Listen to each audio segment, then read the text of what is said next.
بغیر تحقیق کوئی بات، نیوز یا ویڈیو شیئر کرنا جو آج کل بہت دیکھا جا رہا ہے فیس بک، یوٹیوب پر، اس کے بارے میں کچھ روشنی ڈالیں۔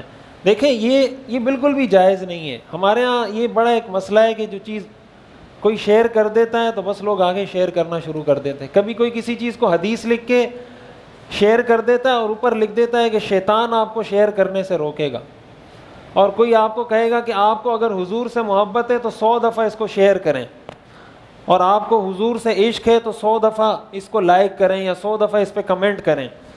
یہ حضور کی عشق کے یہ تقاضے بھی نہیں ہے، یہ معیار بھی نہیں ہے کہ جو 100 دفعہ پوسٹ شیئر کرے گا وہ عاشق رسول ہے، اور جو 99 دفعہ کرے گا وہ عاشق رسول نہیں ہے۔ قرآن حدیث نے ہمیں یہ معیار نہیں دیا کہ آپ اس پوسٹ کو 100 دفعہ شیئر کریں اس کا مطلب آپ حضور سے محبت کرتے ہیں۔ لوگ پریشان ہو جاتے ہیں کہ مفتی صاحب ہم کیسے، کسی نے 1000 دفعہ لکھا ہوا ہے، کسی نے 1,00,000 دفعہ لکھا ہوا ہے، اب میں کیسے 1,00,000 دفعہ شیئر کروں اس کو؟ نہیں تو پھر میں عاشق رسول نہیں ہوں۔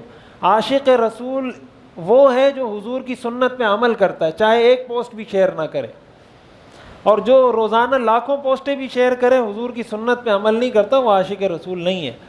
اس لیے آپ کوئی حدیث بھی اگر شیئر کر رہے ہیں، حضرت علی کا قول لکھا ہوتا ہے، یہ حضرت علی کا قول ہے، یہ حضرت ابوبکر صدیق کا قول ہے، اس کا کوئی حوالہ نہیں ہوتا۔ کبھی حوالہ ہوتا ہے غلط حوالہ ہوتا ہے، کبھی حدیث کا غلط حوالہ دیا جاتا ہے۔ حدیث میں آتا ہے من کذب علی متعمدا فلیتبوأ مقعدہ من النار، جس نے میری طرف غلط بات منسوب کی، ایسی بات منسوب کی جو میں نے نہیں کہی، حضور نے فرمایا وہ اپنا ٹھکانہ جہنم میں بنائے۔ تو آپ اگر اس کو شیئر کر رہے ہیں آپ کو ثواب نہیں ملے گا، گناہ ملے گا۔ پہلے پوچھیں کسی سے یہ حدیث ہے، یہ صحیح ہے، یہ حضرت علی کا قول ہے، یہ حضرت ابوبکر کا قول ہے، کوئی آپ کو بتا دے مستند عالم کے ہاں ہے تو پھر شیئر کریں اس کو۔